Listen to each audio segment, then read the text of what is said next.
Halo teman-teman sekalian, kita bertemu dalam perkuliahan Sistem Informasi Geografis. Saat ini kita masuk ke materi mulai bekerja dengan kuantum GIS. Oke, kita langsung masuk ke materinya.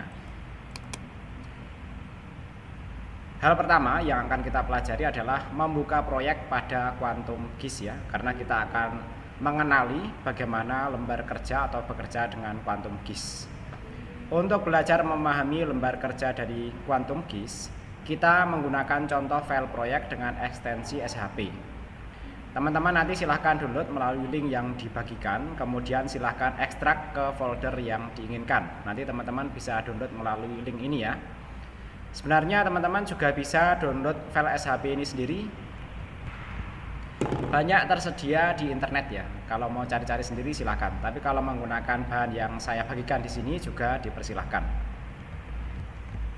Nah, untuk diketahui ya teman-teman sekalian bahwa proyek berekstensi SHP ini sebenarnya merupakan ekstensi proyek universal ya. Tidak hanya bisa digunakan pada software kuantum GIS saja. Oleh karena itu cara membukanya nanti kita gunakan prosedur impor file SHP ini ya. Nah, tahapannya nanti saya tunjukkan dalam demonstrasi ya. Silahkan buka program Quantum GIS Desktop ya. Saya menggunakan versi 2.18.15. Quantum GIS dapat membuka dan menggunakan proyek SHP yang banyak dibagikan secara terbuka di internet. Nah, langkah-langkahnya seperti berikut ya. Nanti pilih Open Quantum GIS dan klik layer ya, kemudian add layer, kemudian add vector layer ya. Jadi ini panduannya menggunakan bahasa Inggris ya, tapi nanti di dalam demonstrasinya saya menggunakan bahasa Indonesia ya. Kemudian nanti teman-teman silahkan pilih file SHP, kemudian pilih klik open ya. Oke, berikutnya kita demonstrasikan. Oke, untuk demonstrasinya kita mulai dari menjalankan Quantum GIS ya melalui aplikasi. Kita pilih yang desktop ini ya.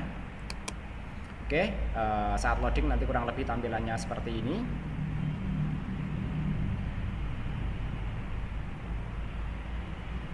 Untuk Quantum GIS yang saya gunakan, saya sudah menginstal beberapa plugin ya. Jadi mungkin teman-teman yang baru pertama kali install tampilannya agak berbeda ya.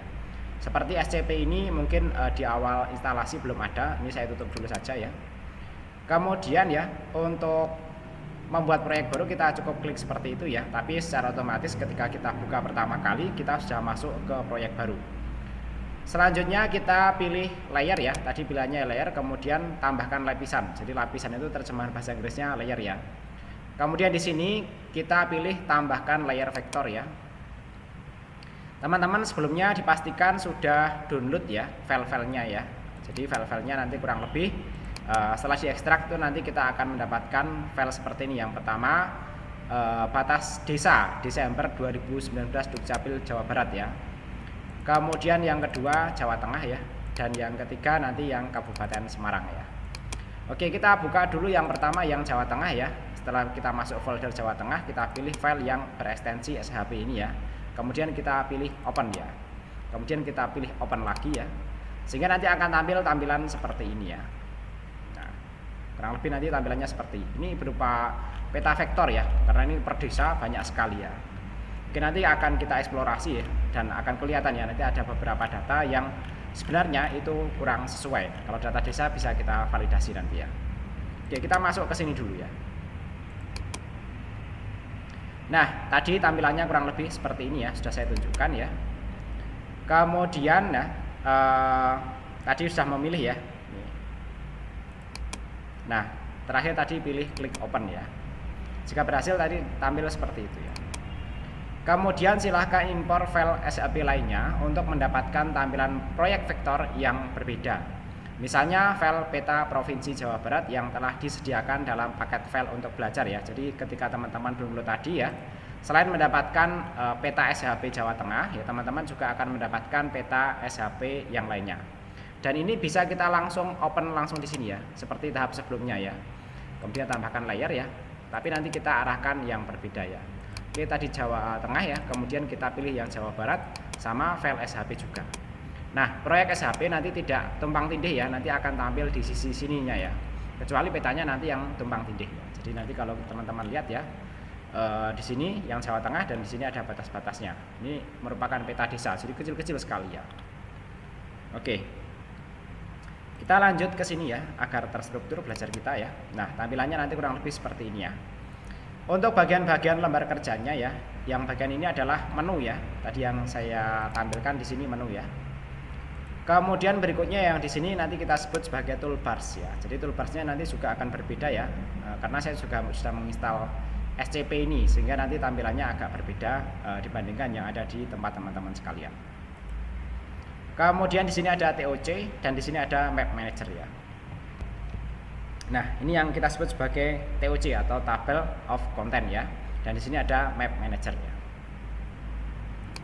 Oke, bagian-bagian pentingnya kurang lebih seperti itu ya. Bagian lainnya nanti kita pelajari pada materi yang akan datang ya. Oke, kita masuk ke slide berikutnya ya. Nah, ini penjelasannya. Menu ini yang tadi saya tunjukkan ya, merupakan sekumpulan perintah berbasis teks atau kata untuk melakukan tugas-tugas tertentu pada Quantum GIS. Nanti ada file, edit, view, layer, setting, plugins, vector, raster, database, web, dan help ya. Kemudian TOC yaitu table of content ya, tadi sudah saya tunjukkan ya, terjemahnya kira-kira daftar isi lah ya. Ini nanti memuat layer-layer yang digunakan dalam proyek. TOC bisa berisi berbagai macam format data ya, nanti macam-macam. Yang saya tunjukkan tadi adalah format data vektor. Nanti kita bisa mengolah data raster juga, dan itu menjadi bagian dari kajian kita. Kemudian toolbars ya, tadi sudah saya tunjukkan juga ya. Ini adalah sekumpulan perintah berbasis icon atau tombol untuk melakukan tugas-tugas tertentu. Kemudian berikutnya tadi ada map navigation ya, file manage layer dan label dan lain-lain ya. Ini untuk mengaktifkan atau menonaktifkan toolbar, klik kanan pada toolbar lalu pilih klik tools yang ingin diaktifkan ya. Jadi nanti yang lain-lainnya kita pelajari sambil jalan ya. Nah, untuk navigasinya nanti kurang lebih seperti ini ya. Yang pertama ini icon tanda tangan seperti ini ya. Ini adalah pen map ya. Fungsinya digunakan untuk menggeser peta atau menggerakkan tanda ini ya. Kemudian menahan ya, kemudian tekan tombol mouse sebelah kiri, lalu gerakkan mouse, maka kita akan seketika ya, peta kita juga akan bergerak. Kemudian zoom in ya, digunakan untuk melakukan perbesaran pada peta ya, dengan cara membuat kotak area yang ingin diperbesar ya. Mungkin sedikit kita demonstrasikan ya. Kalau kita gunakan ini ya, nah ini pindah-pindah dia ya. Kemudian kalau ini ya, nah mirip-mirip lah ya penggunaannya ya. Kemudian tadi ditunjukkan ada ini ya. Nah, ini zoom out, zoom in ya, nomor besar ya. Kalau yang ini zoom in ya. Nanti yang lain-lainnya sambil kita pelajari ya. Tapi kurang lebih operasinya ya nanti ini dulu lah ya. Nah, seperti ini. Kemudian kalau kita tekan tombol kontrol ya, kemudian kita scroll ke dalam ya, dia mengecil. Berarti ini apa? Zoom out. Kemudian kalau kita scroll keluar ya, maka dia membesar. Ini zoom out ya. Oke, kurang lebih nanti fungsi-fungsinya seperti itu ya. Yaitu fungsionalitas operasional standar ya kalau kita bekerja dengan Microsoft Windows lah ya. Kemudian yang lainnya nanti di sini ada zoom out ya, berguna untuk memperkecil. Zoom out itu memperkecil ya. Kemudian zoom full digunakan untuk zoom ke semua tampilan layar ya. Ini sangat berguna saat kita tersesat ya. Jadi kadang kita scrollnya terlalu jauh ya. Nah, ini ada tombol ini ya, zoom full. Nah, nanti seperti ini tampil semuanya ya. Kemudian ada zoom to selection ya, digunakan untuk melakukan perbesaran pada peta yang diseleksi. Nanti kita coba ya. Kalau kita seleksi ya, kemudian di sini, nah, tidak ada ya. Nanti kita tunjukkan. Cara nyeleksinya nanti kurang lebih seperti ini ya. Kita pilih ya. Kemudian misalnya seperti ini ya. Nanti yang diseleksi kelihatan ini ya. Kemudian kalau kita klik di sini, nah ini seperti ini ya. Oke, itu nanti kita pelajari nanti ya. Kemudian zoom to layer ya, digunakan untuk melakukan perbesaran pada layar yang diaktifkan. Jadi kalau layar ya kita pilih layarnya ya. Sekarang kita kan ada di sini ya. Kemudian kalau kita pilih apa tadi? Zoom to layer ya. Nah, tandanya biru. Mana zoom to layer? Nah, ini. Kurang lebih seperti ini ya. Oke, yang lainnya nanti teman-teman silahkan dicoba ya. Kita lanjut ya materi kita. Ini ada zoom last ya, digunakan untuk kembali navigasi yang dilakukan sebelumnya. Kemudian ada zoom next ya. Oke, ada enggak ini zoom last sama zoom next? Oh, tadi ini zoom last sama zoom next ya. Kalau yang ini, nah ini yang zoom tadi, yang ini zoom to layer ya. Karena kita milih ini, kalau kita klik ini, nah dia memperbesar layar yang ini ya. Oke, saya koreksi seperti itu ya. Tadi ini sudah ya. Kemudian ini ya, mengelola keaktifan layer ya. Jadi di layar-layar yang ditampilkan tadi ya, bisa kita tampilkan dan bisa kita sembunyikan ya.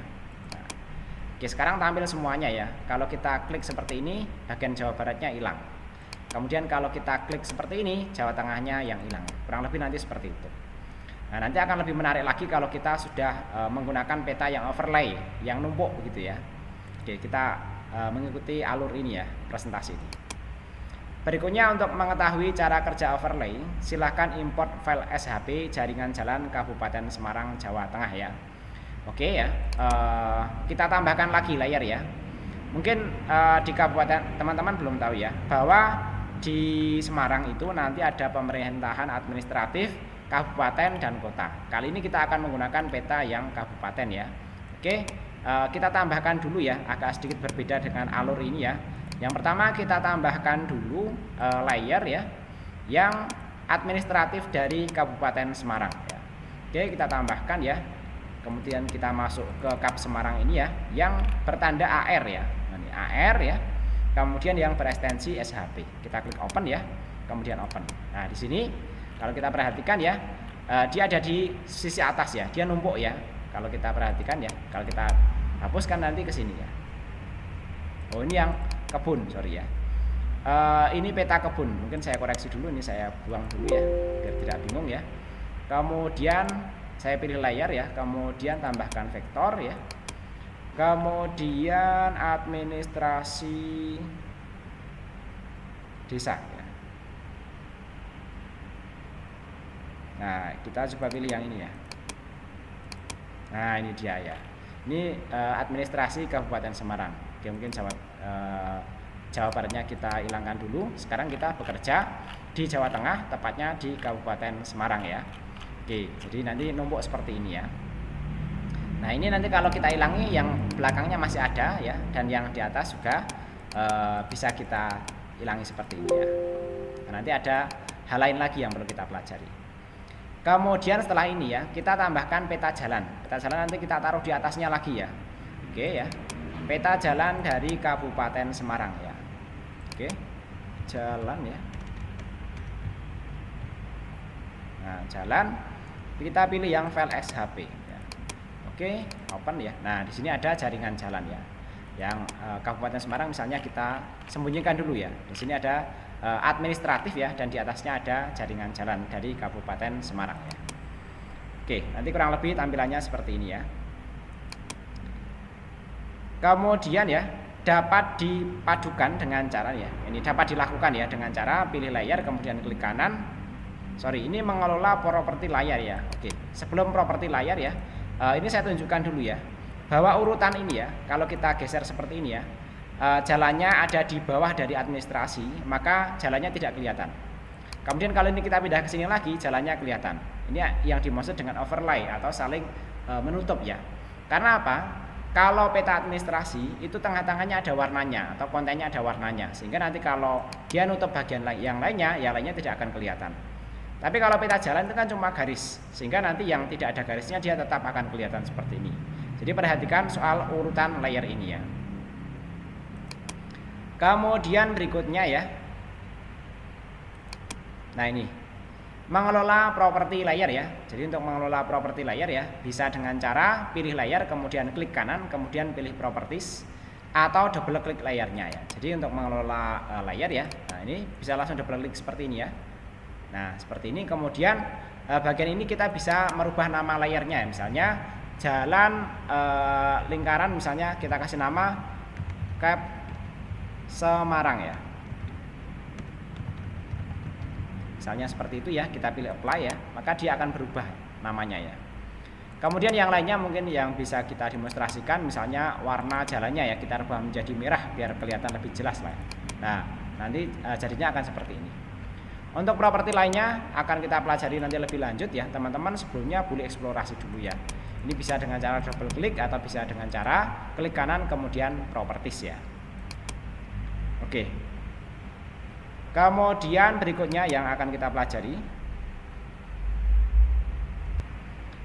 mengelola tabel atribut ya. Jadi dari sebuah peta vektor ya, nanti sebenarnya di sini ada database-nya. Di sini kita menyebutnya tabel atribut ya. Ini sebenarnya format database ya. Caranya ya, kalau kita perhatikan di sini ya, tambahkan layer administratif kabupaten, tadi sudah kita lakukan ya. Kemudian klik kanan layar dan pilih atribut ya. Oke, sekarang kita klik kanan kemudian buka tabel atribut ya. Sehingga nanti kelihatan di sini ya, bahwa di Kabupaten Semarang ya, itu nanti dalam ini ya, peta Kabupaten Semarang ini ya, nanti ada datanya macam-macam. Yaitu dalam hal ini adalah nama objeknya, karena ini adalah peta desa ya. Di sini ada nama objeknya adalah nama desanya ya. Kemudian berikutnya nanti di sini kalau kita perhatikan ya, juga ada nama ini WADM itu nama kecamatannya ya. Nah, nanti ya kita bisa melakukan banyak hal ya dengan tabel atribut tadi ya. Nah, yang pertama adalah menyeleksi atribut ya. Oke, misalnya kita akan menyeleksi atribut yang gampang dulu lah, yang tampil di sisi atas ya. Misalnya bancak ya. Oke, kita pilih. Nah, dia akan kelihatan kuning yang dipilih ya. Nah, di sini tadi kemitir kelihatan kuning ya. Kemudian bancak kelihatan kuning. Kemudian siwal. Nah, di sini ternyata siwal ya. Kemudian keradenan di sini ya. Dan seterusnya. Banyak sekali ya, bisa kita pilih ya. Kemudian selanjutnya ya, kita juga bisa memilih banyak sekaligus ya. Ingat yang dipilih itu di sisi sini ya, bukan sini. Kalau sini tidak bisa ya. Kita milihnya dari sisi sini ya. Nah, kita milihnya dari sisi ini ya, tombol ini. Tidak bisa dari sini langsung ya. Ini ya bisa kita pilih banyak ya. Kalau sebelumnya kan kita waktu milih gini, dia pindah-pindah pilihan. Tapi dengan menekan tombol kontrol ya, nah ini kita bisa memilih beberapa sekaligus ya. Oke, seperti ini ya. Nah, tadi yang warnanya kuning terpilih ya. Nah, ini terpilih seperti ini. Tadi sudah saya tunjukkan sedikit ya. Sehingga nanti kalau kita tekan tombol ini ya, nah yang ini ya, dia akan zoom terhadap ini ya, objek yang kita pilih ya. Oke, kita kecilkan lagi ya. Kemudian kita kembali ke sini, tampilan seperti ini ya. Nah, berikutnya yang teman-teman bisa lakukan adalah bisa melakukan filter pencarian ya. Oke. Dari data ini ya, ini kan banyak sekali ya. Kita kalau diminta misalnya menampilkan kecamatan Sumowono saja atau kecamatan Bandungan saja, bisa enggak? Jawabannya bisa ya. Caranya adalah dengan klik ya, kemudian kita pilih filter ya. Kita akan memfilter atau menyaring berdasarkan field. Field itu nama kolom ya. Jadi teman-teman kalau istilah database saya kira familiar ya. Kemudian kita pilih yang WADMKC. Ini data ini ya, kolom kecamatan ya. Kalau kita perhatikan ya. Saya sendiri awalnya tidak tahu ya. Tapi setelah saya lihat ya, di sini kelihatan ya, bahwa ini adalah nama-nama kecamatan ya. Oke. Sekarang coba akan kita seleksi ya, yang kecamatan Bandungan saja. Oke, kita seleksi ya. Sehingga nanti di sini tampil kecamatan yang Bandungan saja. Di sini ada Duren, Bandungan, Lanjah, Candi. Walaupun ini sebenarnya datanya salah ya. Ini terbitan dari Badan Pusat Statistik ya, tapi ternyata di sini ada salahnya juga. Oleh karena itu ini akan menjadi bagus ya sebagai bahan pembelajaran kita ya. Kemudian dari filter ini kalau kita seleksi ya, maka dia akan tampil seperti ini ya. Jadi kecamatan Bandungan itu ada Duren, Bandungan ya, kemudian Lanjah, Candi. Nah, ini ada tempat-tempat yang kosong. Semestinya di sini ada Kenteng ya. Kemudian di sini ada Jetis juga ya. Nah, itu kita di sini malah menemukan sebuah kesalahan yang nanti bisa kita koreksi ya. Kemudian selanjutnya ya, tadi pencarian juga sudah ya. Ini bisa kita tadi nyarinya di sini ya. Oke, jadi materinya nanti kurang lebih seperti itu ya. Mungkin sedikit saya tambahkan saja ya, yaitu cara mengedit ya, cara ngedit ya. Kalau misalnya ya, saya cari yang nama objeknya ini ya, filter nama objek ya. Oke, nama obj ya. Misalnya kita cari jetis ya. Nah, kalau kita perhatikan di sini ya, jetis itu di sini, nah, satunya dimasukkan ke Kecamatan Ambarawa. Oleh karena itu di sini coba kita bisa editnya, kita masukkan Bandungan seperti ini ya. Oke, tadi mode editnya di sini ya. Nanti kita akan mempelajarinya dalam video yang lainnya juga ya. Setelah itu kita save edit ya. Oke ya, seperti ini ya, save edit ya. Dan mode editnya kita hilangkan ya. Kalau kita kembali ke filter yang WADMKC ya, kemudian kita masukkan Bandungan ya. Nah, sekarang ya, jetisnya masuk ke Kecamatan Bandungan ya. Kalau kita seleksi ya sekarang ya, nanti sebenarnya masih banyak lagi lainnya yang salah itu ya, data dari terbitan pemerintah ternyata ya. Oke, kalau kita seleksi seperti ini ya, nah, maka dia di sini bertambah lagi satu, yaitu jetis ya.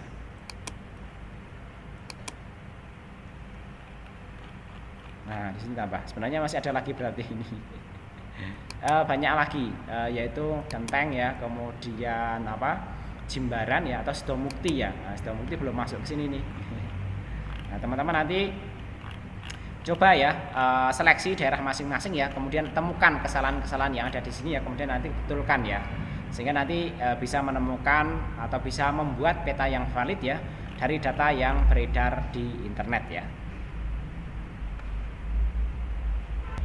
Oke, untuk pembelajaran kita kali ini sampai di sini dulu ya, tentang pengenalan dasar bidang kerja Quantum GIS. Bidang dan fasilitas kerja Quantum GIS lainnya nanti akan kita pelajari sambil jalan ya pada video berikutnya pada topik-topik yang lainnya. Terima kasih sudah menyimak, mudah-mudahan dipahami dan bermanfaat. Jika teman-teman ada pertanyaan, diskusi ataupun koreksi, silakan disampaikan melalui kolom komentar. Nanti untuk kontaknya teman-teman bisa ke sini atau ke sini ya. Untuk materi dan ini ya, file-file yang bisa digunakan untuk latihan ya, nanti saya bagikan melalui deskripsi video ini. Terima kasih. Assalamualaikum warahmatullahi wabarakatuh.